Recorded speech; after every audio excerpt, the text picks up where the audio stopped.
Good morning, everyone. I'm Linda Robinson. I'm a senior fellow at the Council on Foreign Relations, and here I'm currently holding the portfolio for Women in Foreign Policy, but I wanted to explain. I have had a long career as a journalist in the Middle East, also 9 years at RAND doing Middle East-related research and directed our Middle East Center there before rejoining the Council. So I want to welcome you to this session on the Middle East.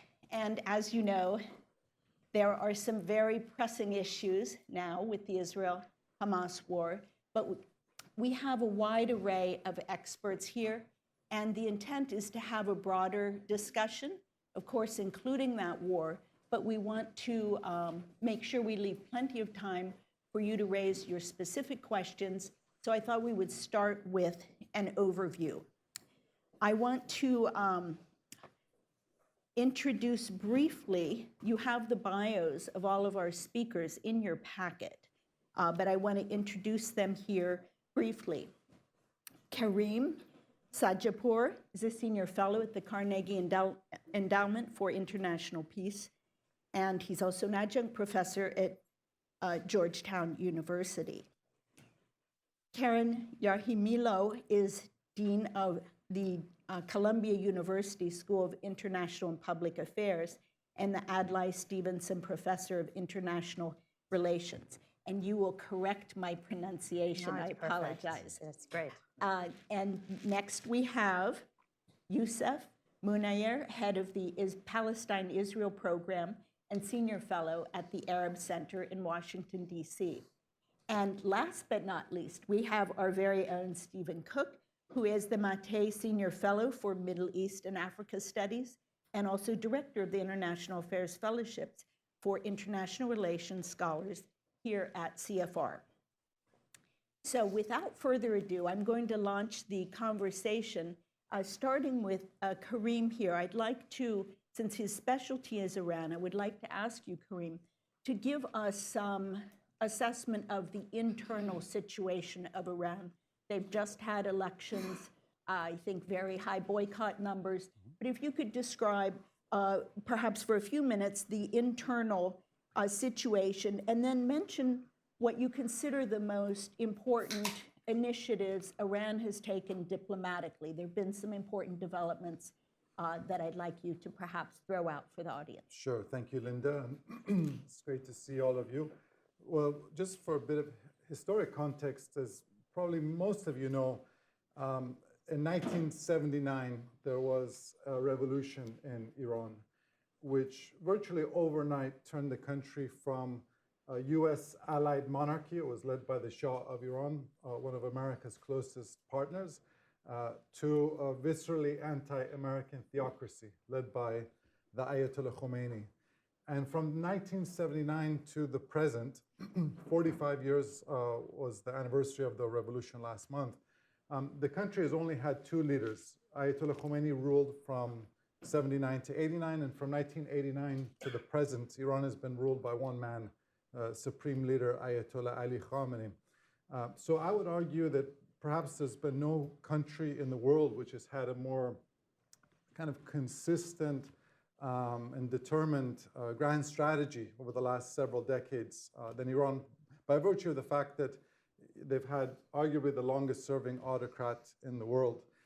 And for me, there's kind of three pillars of Iran's ideology, its revolutionary ideology. There's kind of distill the essence of the revolution down to three things now. It's death to America, official slogan of the revolution, opposition to the United States. Death to Israel, its aspirations to replace Israel with Palestine. And third is the mandatory veiling of women, the hijab, which is kind of the flag of the theocracy in Iran. And many of you probably saw these dramatic images from Iran last year, the protests, the Women Life Freedom protests in Iran after the killing of a 22-year-old woman, Mahsa Amini, for showing too much hair. And what I'd say about Iran is that I would argue there's probably no country in the world with a greater gap between its government and its society than Iran, in that you have a regime which essentially aspires to be like North Korea, and a society which essentially aspires to be like South Korea. And this status quo is only sustainable with repression. And I would argue at this point, you know, the regime has perhaps 15 to 20% support, popular support, but 15, 20% who are united, highly armed, organized, willing to kill en masse, can, I think, continue to prevail over a society which is, you know, unarmed, unorganized leadership, leaderless, and not prepared to die en masse. So that's why I think that, you know, despite Iran, the Iranian government's unpopularity, and eventually it's going to implode, in my view, like the Soviet Union. I don't think that, you know, we can make any imminent predictions about that. Thank you. Could you just say a quick word about the opening with Saudi Arabia? I think that is one of the consequential regional developments, perhaps at least for the longer term. Yeah, so basically some of the neighboring governments to Iran, whether that's Saudi Arabia or the United Arab Emirates, they recognize that, you know, they don't want to be in a fight with Iran, because I think about, you know, there's two kinds of countries in the Middle East, two kinds of governments. There's governments that are trying to build things, like Saudi Arabia, UAE, and then there's countries like Iran which are in the business of destroying, not building.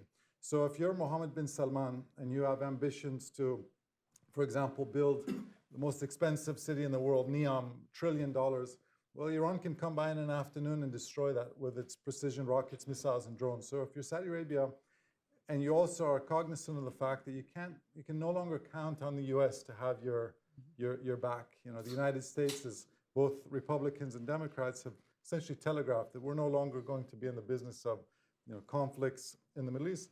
And for that reason, these governments, like Saudi Arabia, UAE, have done these side deals with Iran, but I don't think it's at all a reflection of their views towards Iran having changed. I think that they are simply trying to diffuse potential, exactly, while they're trying to build up things. Thank you. Let me leapfrog over for a minute and turn to Stephen. And I know, Stephen, you will be on your book tour in a couple of short months, but I thought you could give this audience a preview of some of the work you have been doing to look at U.S. policy in the region writ large. How do you see U.S. interests changing, and how do you see U.S. policy adapting? Thanks, Linda, and thanks for the plug on the book. I believe there are book cards somewhere floating around here, so I won't be too obnoxious about the whole thing. First, thanks, Linda. It's great to be on the panel with all of you, and it's really nice to see all of you.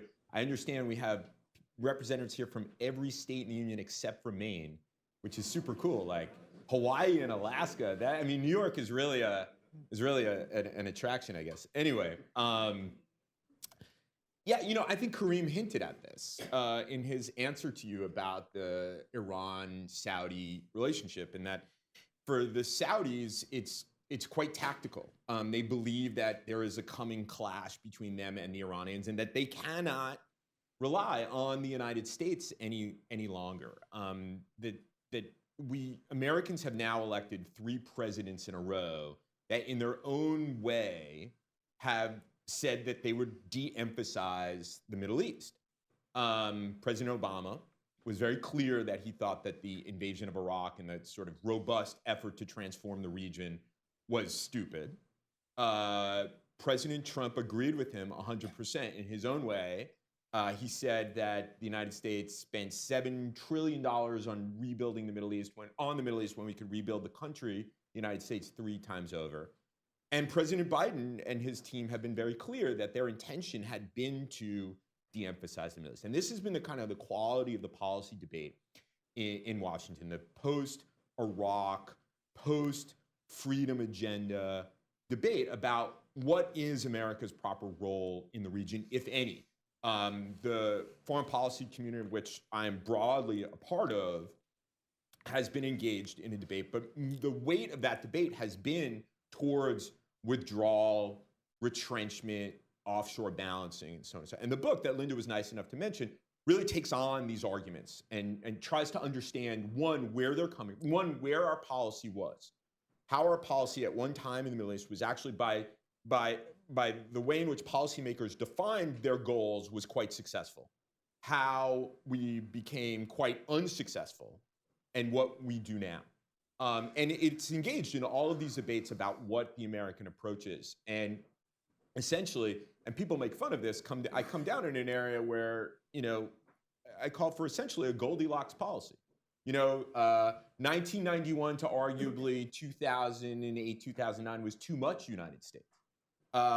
Perhaps the last few years have been too little United States. But of course, now we're pulled back into this horrific conflict between Hamas and Israel that has metastasized into essentially a regional conflict. And we're still having these debates about what the proper role is. Should we be doing what we're doing in the Red Sea? And I think that some of the opposition to it is really overlearning some of the lessons of the invasion of Iraq and the Freedom Agenda, and losing sight of what is genuinely important to the United States. For example, freedom of navigation, which is a core global interest of the United States, not just the Red Sea. So this is what these debates, the debates that have been roiling the foreign policy community in Washington over the better part of the last decade. And it's being picked up by partners in the region.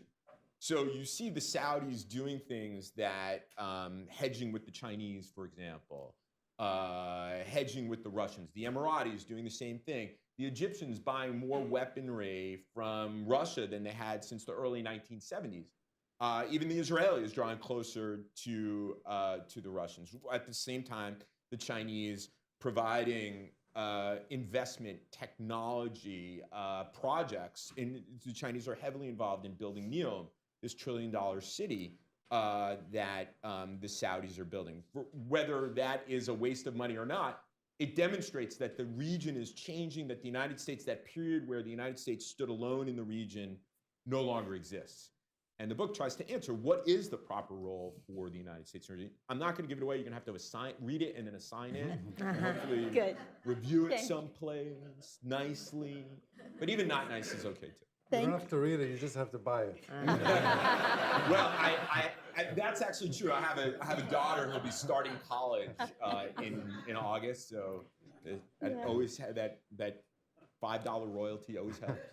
Thank you, Stephen. And I do think that this, for many of you with your various areas of expertise, this is a great opportunity to think about this broad foreign policy debate we're having in a year of election here about internationalism versus isolationism, as the two poles are sometimes described. But I think it's fascinating to see how this administration has attempted to make a pivot away only to find itself deeply engaged once again. And I think that's been one of the perennial dilemmas for policymakers. So I would like to turn to the Dean now and ask you, Karen, if you would talk about your scholarship broadly about leadership decision-making calculi and how you see that applying in the Middle East right now. And I know we will be getting more deeply in the next round of questions into some of the specifics of the Israel-Hamas war right now, but I would just welcome your thoughts as you wish to put them out, looking at the Middle East and seeing how divided and driven in opposite directions many of the leaders are. Yes. So first of all, thank you. It's great to be with you.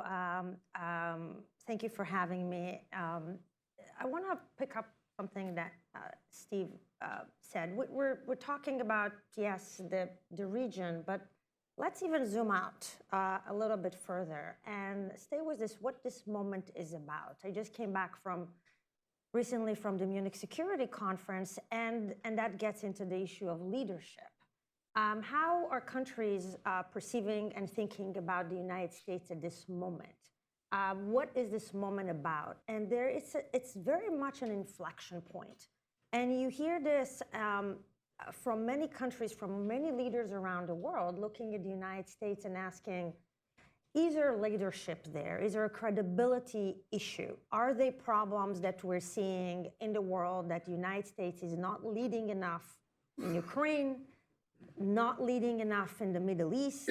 And what happens in this vacuum? And what are the implications for authoritarian regimes like Putin, like Xi Jinping, like the Iranian leaders, and what inferences they are drawing from what the United States, the decisions the United States is making, and how it leads in the world.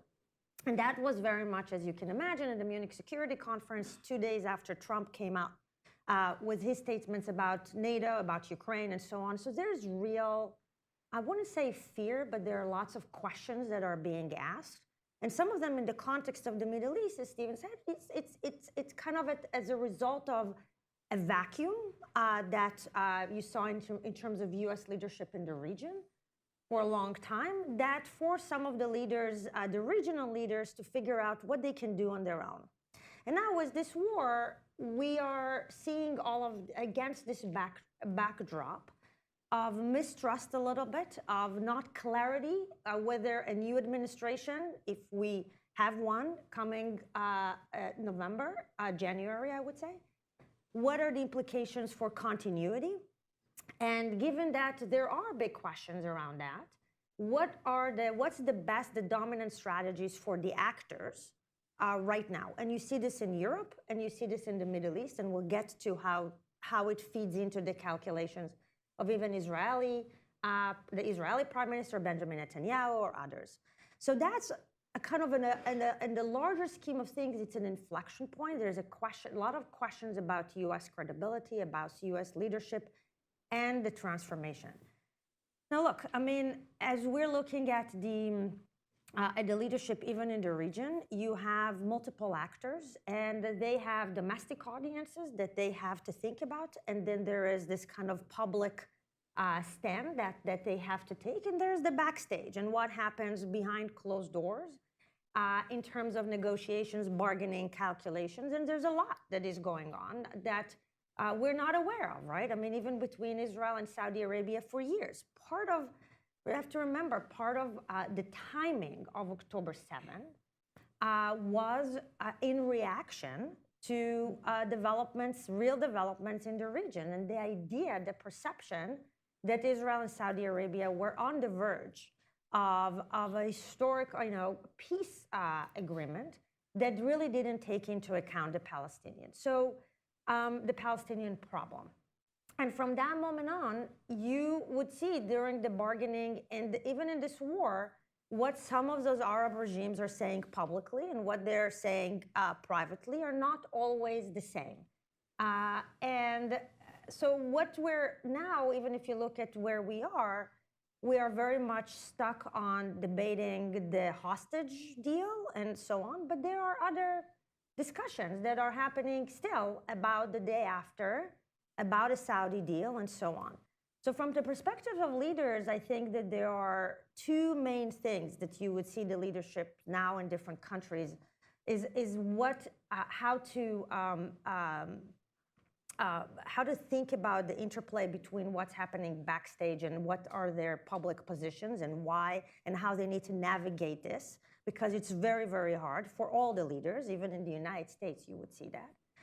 And the other part is also how much you really care about perception of your credibility and reputation for resolve that leads you to maybe be more hawkish and more aggressive, versus how much of it you really think about how you get to solutions and to the day after that you can actually move on past this war.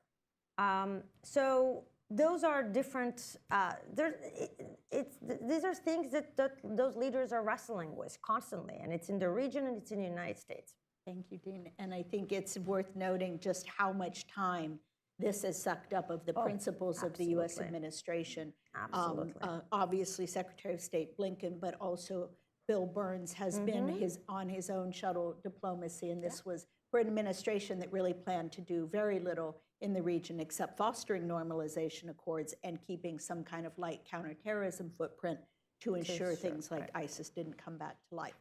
So we're seeing how things are driven by events. I'd like to turn now, because I do think it's important to give the experts here before you a chance to put out some of their main thoughts about the current crisis gripping the region. And I do want to make sure we're going to give ample time for all of you to raise your questions and have a dialogue with our speakers. So Yusuf, I'd like to turn to you now to sort of open us up into the Israel-Palestine situation and give us an overview, if you would, just of what you think are the major muscle movements of the situation on the ground. We're trying to rise above the daily turn of the news, but if you could just talk a little bit about the situation on the ground for those that may want to hear a little bit about that, and the difficulties of coalition politics, I think, applies to both sides.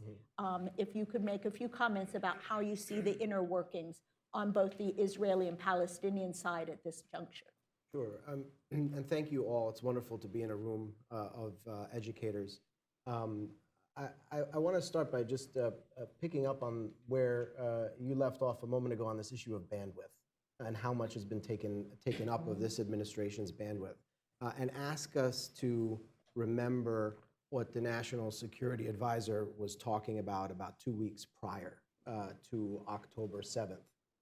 And for those of you who are not familiar, he was giving some comments and talking about how the Middle East today, and I'm paraphrasing here, but it's more or less along these lines. The Middle East today is more stable than at any point, and I have to spend less time on it than any of my predecessors since perhaps September 11th, okay? Yusuf, I don't mean to interrupt. September-October issue of Foreign Affairs magazine, published by the Council on Foreign Relations. Please proceed. Yeah, well, and I was actually going to get right to that, because the interesting thing about the submission there is that it was submitted, of course, before the 7th of October and then revised. And I think some of those revisions are telling. But the reason I raise this is because I think it really underscores the extent to which our perception of the region in terms of American foreign policy was deeply, deeply flawed prior to October 7th. There was a assumption, and it's not unique to this administration, I think it's been there for some time, that the salience of the issue of Palestine in the region was no longer what it once was. That it no longer had the capacity not just to be a destabilizing issue between Israelis and Palestinians, but regionally. Of course, what we've seen after the 7th is not only is it destabilizing between Israelis and Palestinians and regionally, but it has global impacts as well that simply cannot be ignored. And prior to the 7th, of course, we were in a place where the primary conversation that we were having as it relates to the Middle East was being on the cusp of this Saudi-Israeli deal, which was premised on the idea that you can have an Israeli-Arab normalization without fully addressing the Palestine issue. This was really, really wrong. And I think many of us who've been studying and watching this region for a long time have been talking about why this is wrong, even though there are ways to interpret decisions, the statements, the behavior of leaders in the region and think otherwise. But a deep reading of the region, where publics are, and I know many folks in this room have done public opinion work on the region, understood that this was not the case, right? And so I think one of the big questions that needs to be addressed is, what does the day after look like for American policy towards the region on this issue? Do we go back to an October 6th mentality where we say we can ignore this issue? Or do we seriously grapple with the fact that the previous policy has been failed? We need to address this situation and put it at the forefront, and take a different approach than the one that we have taken previously. To me, I think this is one of the key issues facing American foreign policy in the aftermath of October 7th, and hopefully in the aftermath of this war, and hopefully that comes sooner rather than later.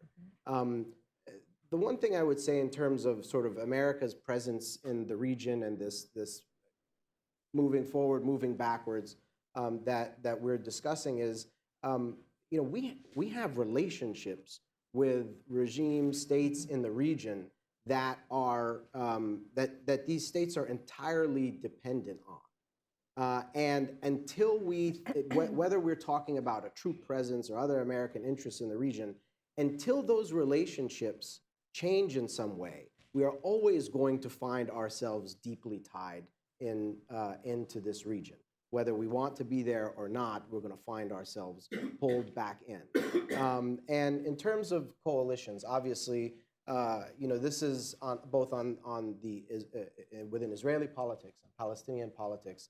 One of the key issues prior, of course, to October 7th, Israeli politics was in a major moment of crisis, a total stalemate in the political process that has gone on for years around the issues surrounding the prime minister, and before the 7th, for about a year before the 7th, Israeli politics was stuck in a major crisis around the identity of the state, at least for Jewish Israelis, and the balance of power within its political system and checks and balances and so on. And so I think one of the questions moving forward for Israel is, does this moment lead to some sort of unlocking of the political system that can create change, which I don't think is clear right now. And on the Palestinian end, we have, from the United States' perspective, largely pursued a policy with the Palestinians and their representatives that differs in a significant way from the way that we've pursued our relationship with Israel and their representatives. In the bilateral relationship with Israel, we recognize a sovereign government. We recognize, although this week's been an interesting one, we recognize that their leaders are elected, and we deal with their government, whoever it is, right? On the Palestinian end, we don't deal with their elected leaders, whoever they are, and we seek to kind of shape the Palestinian partner in a way that suits American interests, suits Israeli interests, particularly Israeli security interests, but doesn't necessarily suit or reflect Palestinian interests.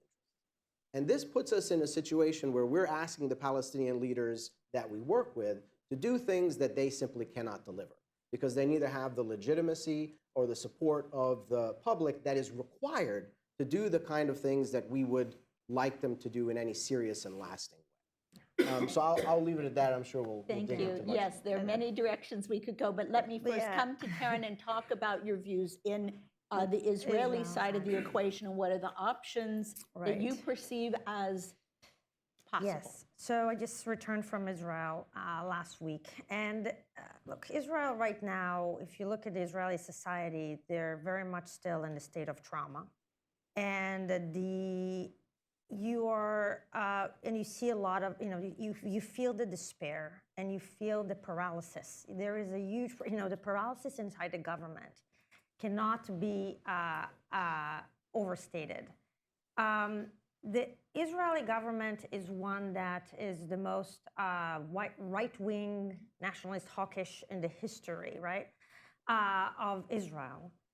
It's a government that doesn't have popularity right now. If you look at the polls, Benjamin Netanyahu, for the first time, is really a not popular prime minister. And yet, because Israel is in the midst of a war, there is a kind of, from the Israeli public at the moment, still the idea that there should not be massive protests against Benjamin Netanyahu to step down. But we're seeing the beginning of break, this is not going to stay like this forever. We actually see early signs that the Israeli public is willing to mobilize and maybe go back to the streets to try to push pressure on Benjamin Netanyahu to step down, given that his own coalition is very narrow, unstable. And within the war cabinet, what you have is a bunch of key leaders who don't trust each other, never really liked each other, and they need to make some critical decisions now about Rafah, potentially about a Saudi deal, maybe in the future. Obviously, the most pressing one is the hostage deal, right? And all of those decisions, they are not, there is paralysis within the Israeli government, within the war cabinet. There's a lot of mistrust. And that creates beginning to see mistakes that are being done for a long time. We can talk about the mistakes that were done, but even now, decisions that they should be making, they're not making.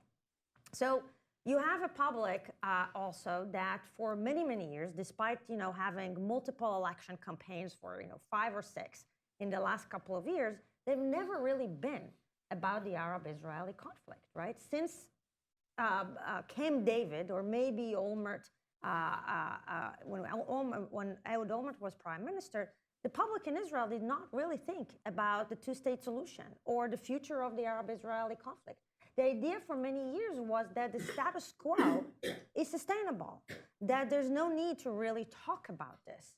And things were okay. They were manageable. You can, Hamas can be appeased and contained, and the Palestinian Authority can.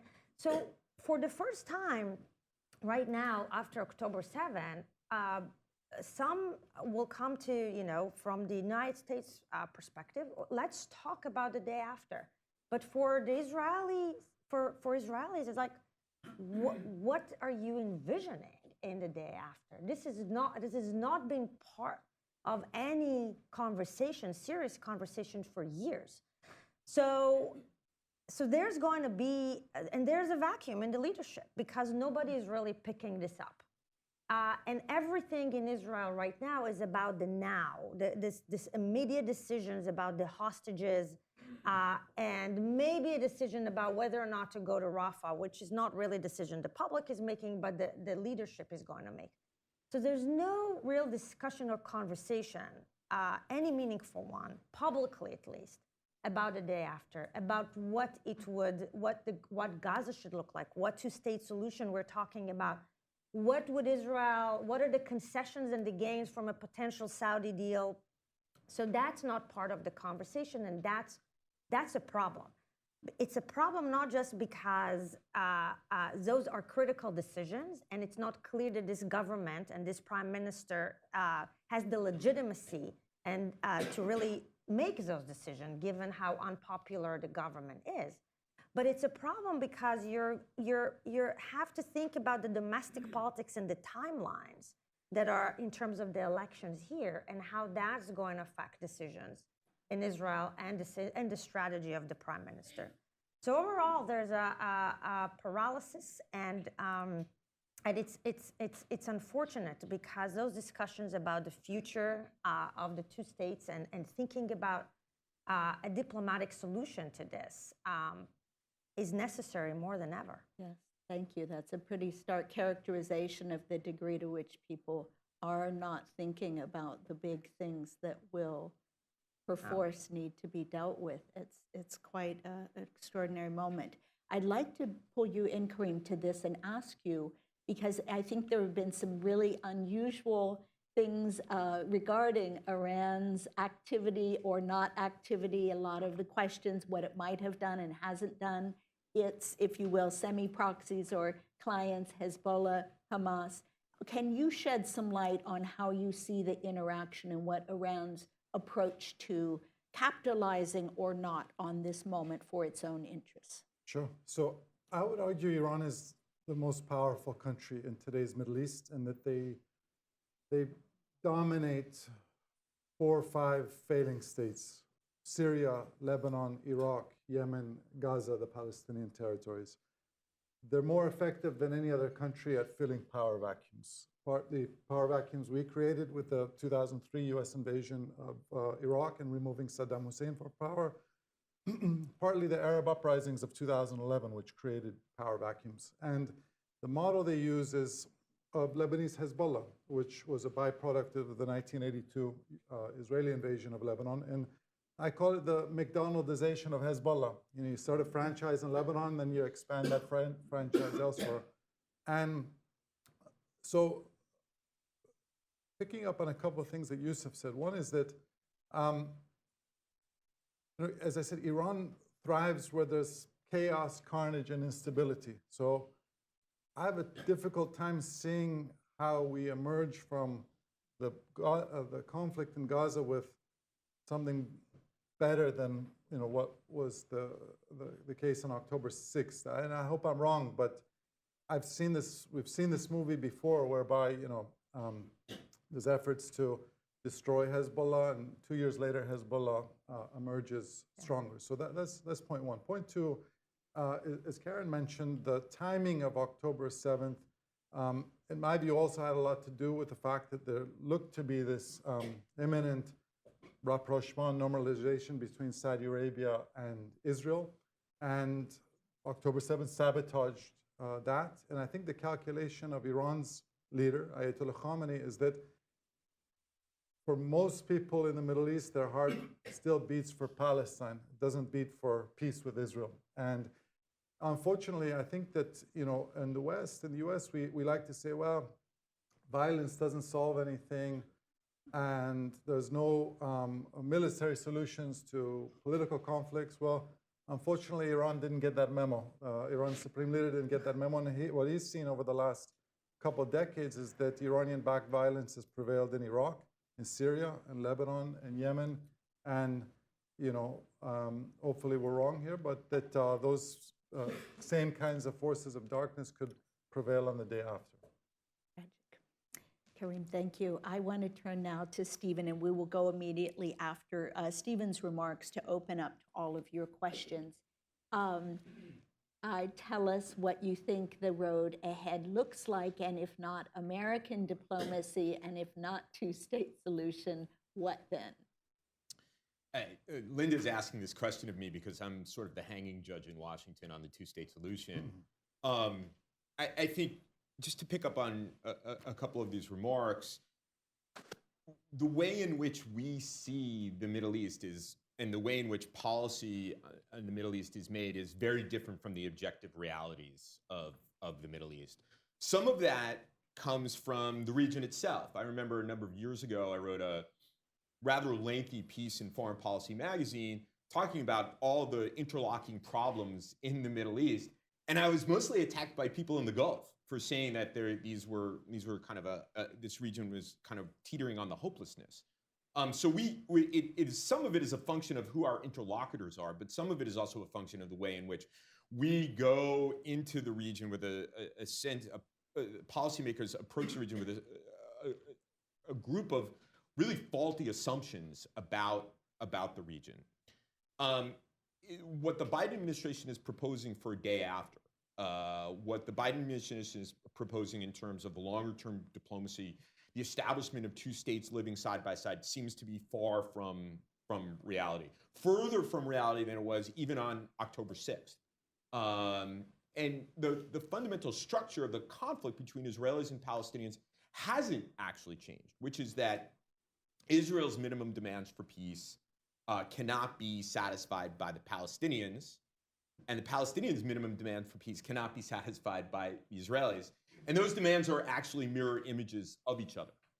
So it makes it extremely difficult for policymakers to overcome these things, to change the incentives and constraints on Israeli politicians and Palestinian politicians who they have to deal with. Never mind the fact that all these kind of other problems that are compound these issues.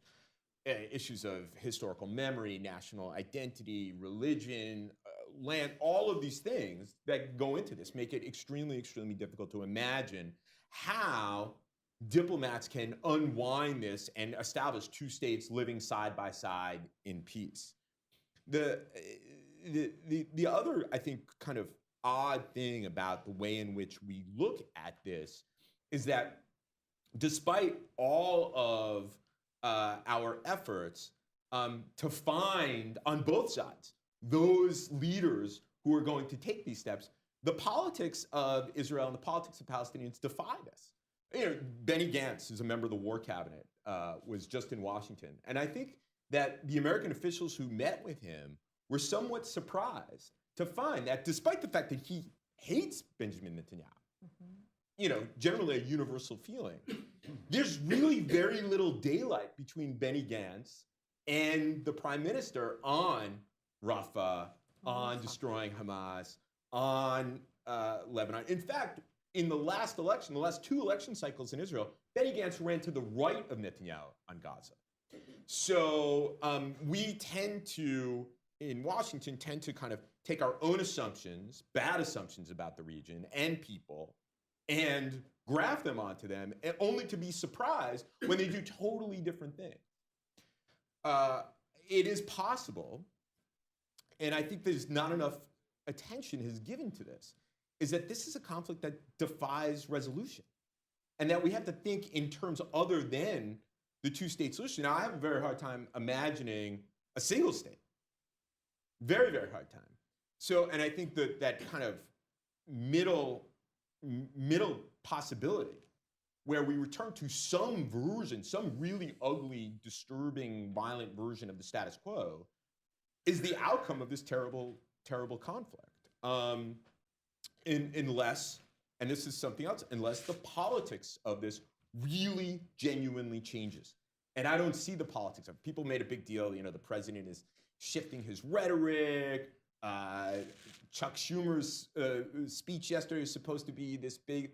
I don't see that really moving the needle. These are, as many people would who understand more about this would say, these things are just really words at this point. I would bet that if you put it to the Congress now about if they were to unlock security assistance to Israel, it would get huge majorities of votes in the Congress to do this. That's not to say that the politics of Israel is not changing in the United States. I think it's very, very clearly changing, but over a longer period of time. So I don't see how we can approach this in a way that is going to ultimately resolve the conflict. That's not to suggest that we should wash our hands of it. This is too terrible a conflict, and it's actually impinging upon U.S. national interests in the region. But I think that the idea that we can forge a two-state solution, essentially between two populations, and the leadership that can't get there is, once again, putting ourselves down this road of endless negotiation. Thank you, Stephen. I promised we'll open up, but I know that there'll be, and you will have opportunities to add your thoughts. I want to just, the rest of this session is yours. I'm now the traffic cop, and my goal is to get as many of you as possible into the conversation. Could I have a show of hands just to see how much? Yes, we're going to have to manage our time. So what I'd like to ask you, if you wouldn't mind, please, when the mic comes to you, please do state your name and affiliation. And if you have a specific person here you would like to address your question, let's try to triage in that fashion, but we'll get everybody into the conversation. So again, show of hands, please. Can we start here right in the front, and we'll work our way around. Thank you. My name is Kiki Adozi. I'm affiliated with UMass Boston. My question, though, is for all of you. I wanted to get my question in early so that you could perhaps, take a second round of, questions. But UN relations with both the US and Israel, you haven't talked about that. Clearly, all of us have been following the politics of the Security Council, the ceasefire resolutions, and the veto, of those ceasefires.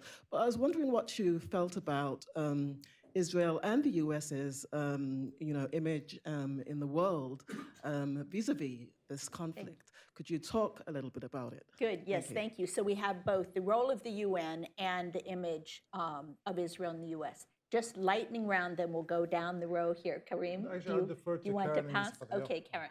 Well, I will say that obviously from the perspective of Israel, the United Nations has always been a body that, an international organization that they see is highly biased against Israel. That's historically, and it's true of this case. In terms of the image, I think that that's what's at stake for Israel. I mean, the support of Israel from October 7th to now, if you look anywhere, public opinions in almost any country, and you see this also generationally, has gone down, has decreased significantly.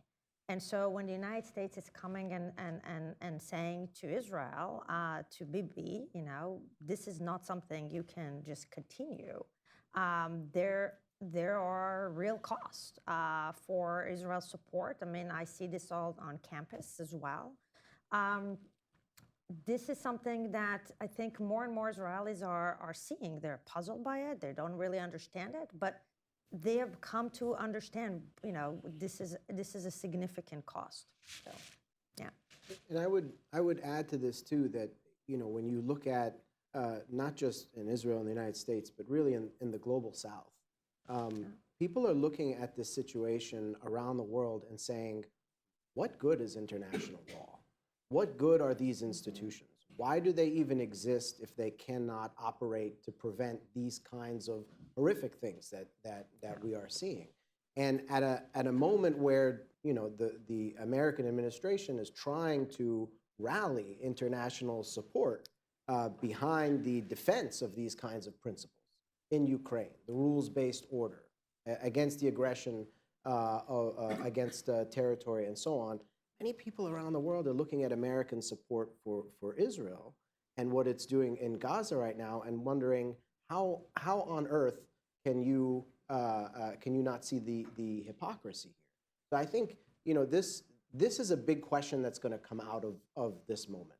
What is the role of these institutions? And this crisis is a major one around the world, but it's not the only one. The Ukraine crisis is another one. And I think many people are wondering in this moment where the role of the United States seems to be shifting, Russia's and China's role seems to be shifting, is whether or not this order that was established in the post-war era is still one that holds the water that it used to. Or do we need to start imagining or thinking about something better, something different? Thank you, Yusuf. Stephen, please. Look, I think the UN Security Council is an anachronism of a global order that is not, if it's not dead, is dying, and we don't know what the new order is going to look like. To sound really Gramscian about the whole thing. And so I think the answer to your question is self-evident. The UN is unable to do anything. Whether neither the United States nor Israel have been particularly popular in the past. However, we don't yet see countries actually actively moving away from the United States. We haven't seen a country break diplomatic relations with either Israel or the United States. There have been ambassador recalls. These are problems, but look, it is certainly a problem, but it has not compromised the ability of the United States to exercise its power around the world. All right, we're going to go back. There was a question here. Please, would you identify yourself and your affiliation? Yes, my name is Bajena Wellborn, and I'm at Smith College. And first of all, I wanted to wish anybody who's celebrating Ramadan Kareem. But I also wanted to, kind of just sort of discuss the elephant in the room, and that's basically 30,000 plus Palestinians dead, right? And I would definitely like to hear some comments on that. That's not my question. My question is actually about the recent, obviously, South Africa taking to Israel to the ICJ, for genocide, right? And that there's been a recent discussions about further looking into whether there should be additional measures, right, imposed on Israel to further prevent genocide, right, because of the starvation of the Gaza population. So I'm very curious about what everybody's take on that is, but in particular, I'd like to hear from Dr. Yousef Munayyer, and maybe if you could give us a little bit of a Palestinian angle on this. I know I'm taking Thank a lot you. of questions here, but Thank you. also, what exactly does a one-state solution look like for Palestinians? Thanks a All lot. right, would let Yusuf, and then Stephen, do you want to get the one-state solution? Yeah, there's a lot. I mean, on the one state thing, I would just say I've written a piece in Foreign Affairs a couple of years ago that actually goes into this perspective in detail, and I would encourage folks to check that out. The situation on the ground right now is absolutely horrific in Gaza. 30,000 plus are dead. Those are the ones that we know about. There's massive destruction of infrastructure, countless more bodies beneath the rubble. The number of injured are significantly higher. There's more than 1.5 million people displaced. And you have mass starvation setting in because of the siege and the failure to deliver humanitarian aid to people. It's hard to look at this and not understand that the calculation here was to make Gaza unlivable. The estimates that I've seen recently, just to clear the rubble in Gaza now, would take 8 years. So when you think about the kind of long-term impact this is going to have on the people who live in the Gaza Strip, the Palestinian people in the Gaza Strip, it's beyond even what we can imagine in this moment. I want to tell you about a 9-year-old Palestinian child from Khan Yunis. He witnessed his uncle being killed in front of him by Israeli soldiers. This was in 1956. He grew up to be one of the co-founders of Hamas. 300 people were killed in Khan Yunis then in 1956. 30,000 have been killed already in Gaza. How many children like that are going to be growing up with the lasting impact of the trauma that they saw? And how is that going to shape the way that they relate with Israel? And so when I hear the idea that this is an Israeli effort to combat Hamas and to make themselves more secure and to prevent terrorism and so on and so forth, I think about that and I wonder how that math works. I don't think that this is how we get to security. And on the issue of law and on the issue of international law and accountability, the only way, in my view, and this is the lesson that comes from us from the ancient Greeks, that you break the cycle of retribution, is through the application of law, is through the application of justice. And so I think this needs to be sort of the guiding direction to resolving these issues, but we have to allow that to happen. And too often, our government, I believe, has stood in the way of allowing that to happen and ensuring impunity. Thank you. Well, it's nice to hear from a Smithy. I'm a Vassar grad. Look, I think it's self-evident. I think anybody really objectively looking at this situation understands the grave humanitarian situation in the Gaza Strip and that it's unlikely to get much better anytime soon. It is a tragedy built on top of tragedies on top of tragedies. As far as a one-state solution goes, there is a one-state reality right now. My view is, and Karen and I studied with the same mentor who is really the author of this idea of the one-state reality, Ian Lustig from the University of Pennsylvania, who believes that over a longer period of time, political opportunities will emerge in which Palestinians and Israelis will find a way to live together within this one state in a more open and just and democratic societies. I agree with Ian 100% that there is a one-state reality in which there are different regimes for Israelis and Palestinians, but I don't think, and this is the darker view, I don't see those political opportunities emerging that lead to a one state in which people live together side by side in democratic politics. It goes back to what I was saying to the original question that I fielded, which is it's not just about the incentive structures and constraints that American politicians, leaders have been unable to shift among Palestinians and Israelis. It is also bound up, these incentives and constraints are bound up in these questions of historical memory, identity, religion, nationalism, land, et cetera, et cetera. Those are really difficult things for diplomats to pull apart and establish new incentive structures and constraints on the political actors there. So that's why, not because I support it, obviously a two-state solution would be some measure of justice, although not entirely, given that Palestinians are essentially negotiating over 20% of historic Palestine. It's just, I just don't see the politics, the two-state is politics that either society can bear right now, or in the foreseeable future, or beyond that. Yeah. So I would say, look, the two states is obviously, it's something that proved itself in the past that it's almost impossible to get to. I agree with Steven about the realities on the ground. But I think that the three options is either a binational state, apartheid state, or two states.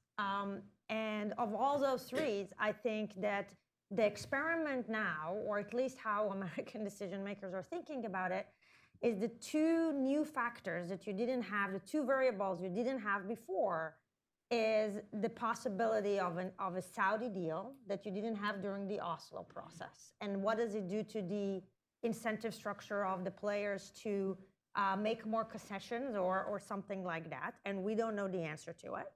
And the second thing is the idea of the realization in Israeli public, maybe not right now, but soon enough, that there is almost an existential threat that's coming from 6 fronts. And that the cost for Israel's national security, the economic burden is going to be much more significant in the post-October 7th.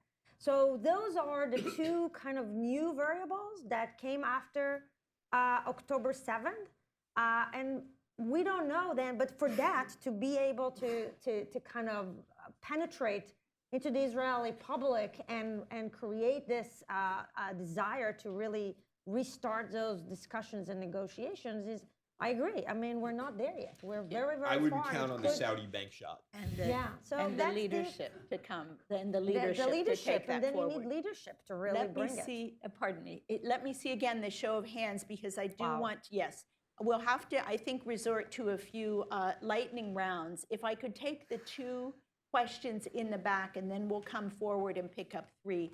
I want to really make sure we have 20 minutes, so we should be able to get to all of you. Is the mic in the right place? Thank you. Mojuba Olufunke Okome. I teach political science at Brooklyn College. And, I think other people have asked, but I really want to know what's the relevance of this idea of the rule-based international order, and then the US role within it. And I'm also wondering about whether the US cares about perceptions of favoritism and the disparity between the policy of the country on Ukraine compared with Palestine, plus the reputational damage that the US is suffering, and what effects all this is going to have on the 2024 elections. Thank you. That's a big list there, and I'll take the other question in the back, please. Thank you. And please, if you could direct it to one of our speakers, that would be Yes. ideal. Thank you so much for the talk so far. My name is Eunice King from Vanguard University of Southern California. My question is geared towards someone who can talk a bit about American public opinion, and where do you think social media is it skewing in favor of one side or the other in terms of like general trends that you may see, and is it different from maybe how the narratives being shown on traditional forms of mass media, whether it's print or TV broadband? My second really quick question is, in terms of the presidential elections, the intersection of what's going on in foreign affairs and our elections that are going to go on this year, do you think there is a pivoting of the Jewish voting bloc or funding and lobbying from one party to another? And also, even for the Arab Muslim Americans, do you think they will stay committed to their party or continue to vote uncommitted? Thank you. If I might ask, Yusuf, would you like to take some of that polling issue on if you're looking at polls? And Karen, are you also interested in weighing in on the question of whether the American electorate? Yeah, I mean, I think this is going to end up being an important issue in the election. And the unfortunate reality is that in our system, elections are often decided by very, very tiny margins in one or two states. And when you have 100,000 people in Michigan or perhaps in other places for whom this is a key issue, and that's been demonstrated in a number of these primary elections, you cannot ignore the reality that this will likely have some sort of impact. Will it have an impact enough to shift the outcome? I don't know. But when margins are as small as they are, I think it's irresponsible to ignore these numbers. And I would also point out that what we have seen in terms of the numbers and public opinion on this issue, this is not simply an Arab American, Palestinian American, Muslim American issue of concern. The shifts that we are seeing in opinion on this issue are demographic, but they're demographic across a wide range of constituencies, including many different people of color, and including younger demographics in particular, all of which are crucial, right, in the Democratic coalition, in a Democratic coalition that would deliver a victory for the current administration in their reelection campaign. So I think it's really, really important. I did just want to say one thing on the rules-based order piece. Karim talked about the gaps across the region that are being exploited by Iran. One of the important gaps is a gap between the regimes in the region and where their publics are on this issue, which is massive. And it's a gap that Iran has exploited very, very significantly. Another gap is the gap between what the United States says and what the United States does, which is another gap that not only, I think, have actors in the region exploited, but also actors globally have exploited. And we need to think seriously about our credibility and our leverage and our commitments when our words don't line up with our actions, especially when we are preaching so hard about a rules-based order in one place and doing something quite different elsewhere. All right, Karim, you want to go Well, come in? I just say one thing, which is, I think social media and public opinion are two different things. And social media passion oftentimes isn't a reflection of a public opinion. And I think, frankly, it's going to be a big experiment. We're going to see how this plays out in 2024. A colleague of mine told me he recently met with the staff of Senator Fetterman of Pennsylvania, who's probably been the most outspokenly supportive of Israel among Senate Democrats. And he asked him about this. We see online there's a lot of social media activism against him. And he asked the staff member about how that's been impacting him. And he said, our polling numbers are actually up as a result of since October 7th. So I'm not sure. I grew up in Michigan, so I speak to my friends back home, and I hear that enormous disappointment with President Biden. But I don't think that the tweets are oftentimes an accurate reflection of public opinion. The only other thing I'd say is that I've been teaching a class at Georgetown on U.S. strategy toward the Middle East for many years, and each week we assign students a different country, and one of them is meant to be briefing the leader of whatever country we're dealing with, and the other is meant to be briefing the U.S. National Security Advisor. So whenever it would come to Syria, for example, these students would just, the ones that were having to brief the U.S. National Security Advisor on how to manage Syria were just tearing their hairs out. And I would say, listen, you're not expected to resolve this issue. You're taking a conflict which is a 10, and you're trying to make it an 8. And there's no other regions in the world where we have these 10 out of 10 conflicts than the Middle East, in the world than the Middle East. And if there's anything, in my view, that we should be left with today, there's really no facile solutions to these tragic challenges we're facing in the region. And we have so many 10 out of 10 challenges, and just trying to make them an 8. Crisis management. Karen, and then Stephen. Let's Very try to be quickly, quick. on Biden, I would say it's still early, but the next the next 2 months are going to be critical. And given what I think we will be seeing coming out of the region, and so that can shift things. On the Democrat, and look, in Trump, we know the foreign policy is going to be much more isolationist in terms of Ukraine and in terms of in Europe and the rest of the world. And in terms of the Middle East, it's not clear that for those voters who are unhappy with Biden, they will see a better foreign policy coming out of Trump that they would like better. On the younger generation, I teach a class at Columbia, at my school, 400 students. I teach it with Secretary Clinton, Hillary Clinton. And so it's about crisis decision making.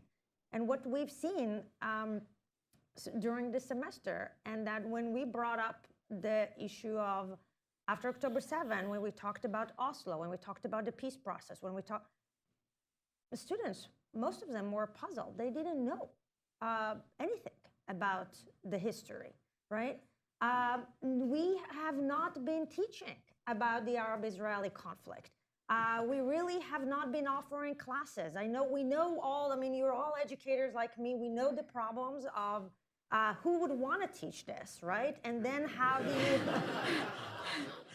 But we also, and we should talk, but we also see the consequences of that, right? And the discussion becomes very shallow. It's very emotional, and the students have strong opinions, but they're not really based on understanding of context, history, complexity.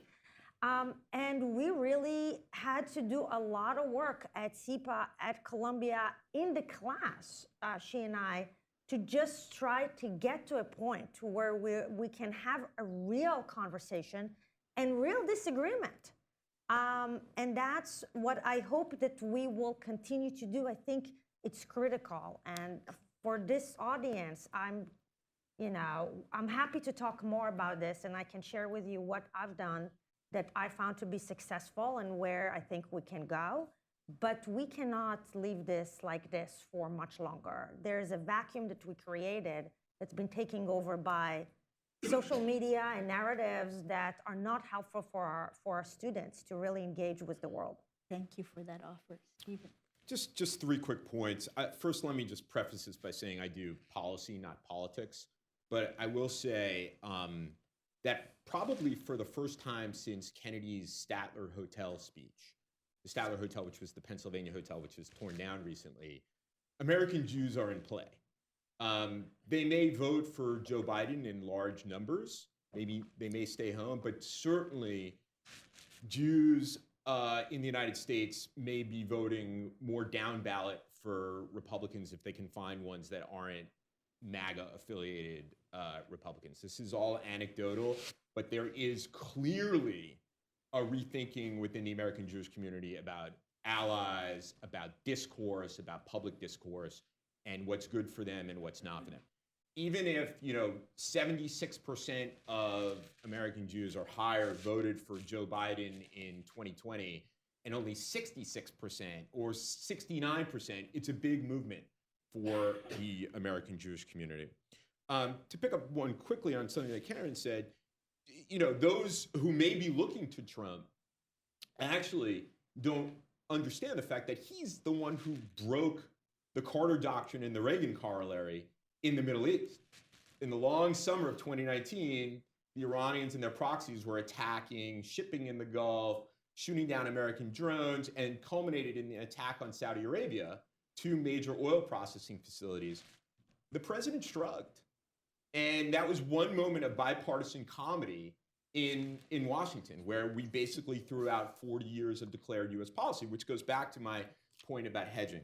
And finally, on this question of double standards, it's undoubtedly the case that the United States has double standards.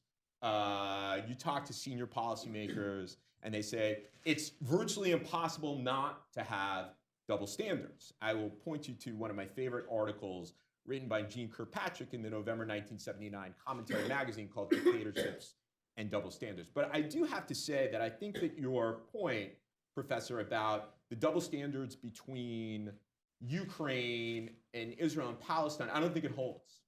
And I think you can only make that argument if you erase what happened on October 7th. And I think senior policymakers have seen the footage from October 7th. Raise your hand if you've seen the footage from October 7th. The hour-and-a-half footage from October 7th. I think that in the discourse and in the devastation of Gaza, we've forgotten the fact of what happened on October 7th. Now, certainly, the 30,000 plus more Palestinians who have been killed in Gaza is an enormous, enormous number. But there were 1,200 people who were butchered on the morning of October 7th. And that's why the administration looks at this in a very different way than what you're suggesting. And I think that that's the way in which they have proceeded, even as they have changed their discourse somewhat in recent weeks. So I'm going to take 3, now we have 4. We have so many questions. I am mindful of our time. Could the mic start here, and let's take, I'm sorry, I think we can only really manage 3. We'll end up with this gentleman here. Mark Diamond, Loyola Marymount University in Los Angeles. My question is for Karen and Yusuf. Karen, are you seeing in Israel quiet talk of Israelis saying, we've had enough, it's time to leave? High-tech entrepreneurs certainly could go most anywhere in the world. Are you beginning to see talk of an exodus? Yusuf, in Palestinian territories, for those who are able to get out, are you seeing people saying, enough of this conflict, it's not going to end, I need to do everything possible to get out of the region? Thank you. And in front here, yes. Please direct your question if you could. Hi, my name is Jack Weinstein. I'm not sure exactly who to direct this to, but it's an extension of I'm at the University of North Dakota, of the conversation you just had. And the question I have is it even possible to have a real, honest, mainstream conversation about the Israel-Palestine debate when so many people are virtue signaling and not just performing their politics, but are pressured to perform their politics? How much is it even possible to have a conversation that isn't in a very controlled, very academic, very specialized environment? Excellent. And let's come up here for our last question, the gentleman in the blue shirt. So I'm Mark Tessler from the University of Michigan, and I teach a course on the Israeli-Palestinian conflict where we go into great detail, and I'd be happy to share my syllabus if anybody wants it. If there were more time, I'd want to kind of talk a little bit more about the Israeli public, because we've been talking mostly about leaders and then there's been some references to the public. I think it's the case that people outside don't really understand how traumatic this was for Israel. And that's just, everything is different now from the Israeli point of view. Nevertheless, it's puzzling to me that they can't see what's happening in Gaza and understand how it's going to look to people outside, including many in the US, seem sort of blind to that in some sense. And it's partly understandable, but it's tragic and maybe not entirely understandable. Also, in the Israeli public, the peace camp has disappeared. Meretz didn't even get a seat in the last election. When Israelis think about territorial compromise, and fewer of them do for now, they're not thinking about the Palestinians. They're thinking unilateral disengagement, some sort of a process where it's not based on negotiations with the Palestinians, working out something that makes sense for both sides. Maybe that will change, but I think it's not only leaders and the coalition problems and Netanyahu's do anything to keep the war going on so that he doesn't have to go to jail. I think there's some real problems with respect to the public, and that's what I put on the table as an additional factor that supports the general argument that others are making. Thank you very much. I think we'll start with Stephen and just come down the line with each having a final few minutes, but please be as succinct as possible. Just to Mark Tessler's last point, I think the Israeli public is they're paralyzed, and I think they're somewhat unaware. On the phone with an Israeli the other day, who told me they're just now starting to understand what is the devastation in Gaza, because their sons and daughters are coming back from it. And that the news is starting to show it. But that did not shift that we must destroy Hamas and maybe even turn our attention to Hezbollah. Someone who is genuinely a hero in Israel, but someone who is of what I guess remains of the center or the left. One of the pilots who took part in the Osirak attack in 1981 has recently said, we'd rather be pariahs than dead. And I think that is really a mainstream thinking in Israel right now. And I don't think people have really grasped the depth of that. I mean, Karen's been there. I plan to go. That's very profound that there's a large number. 1 second. I just want to get to this question about mainstream conversations. I actually think it's easier to have mainstream conversations about the Arab-Israeli conflict among people than it is to have conversations about it on university campuses. Thank you. Yusuf. You know, I see it differently. I mean, with my own experiences and having these conversations, speaking on many campuses, doing a class on this myself, I haven't seen it that way. And I think a lot of times some of the incidents that do happen on college campuses get magnified and blown way out of proportion and end up creating this chilling effect that prevents us from having the important conversations and doing the education. Well, that's part of the problem. It's a critical thing to teach, and the fact that so many people are apprehensive or afraid to teach it is really tragic. In terms of your question on Palestinians wanting to leave, few things are stronger among Palestinians than the generational trauma of being forced from your land. And I think Palestinians have been living under extremely difficult conditions for a very long time while maintaining the absolute need to remain on their land as long as they possibly can, despite these conditions. Obviously, for many in Gaza today, this is simply not possible, right? And there are many who, if they have the opportunity to leave Gaza, of course, they are doing that because they want to survive. You know, the other point that I would make in regard to October 7th, of course, is when it comes to the double standards question, history didn't start on October 7th, right? The world understands that, and the world has been seeing American double standards on the issue of Israel-Palestine for much before October 7th, let alone after it. So I think this is one of the reasons why that is so important.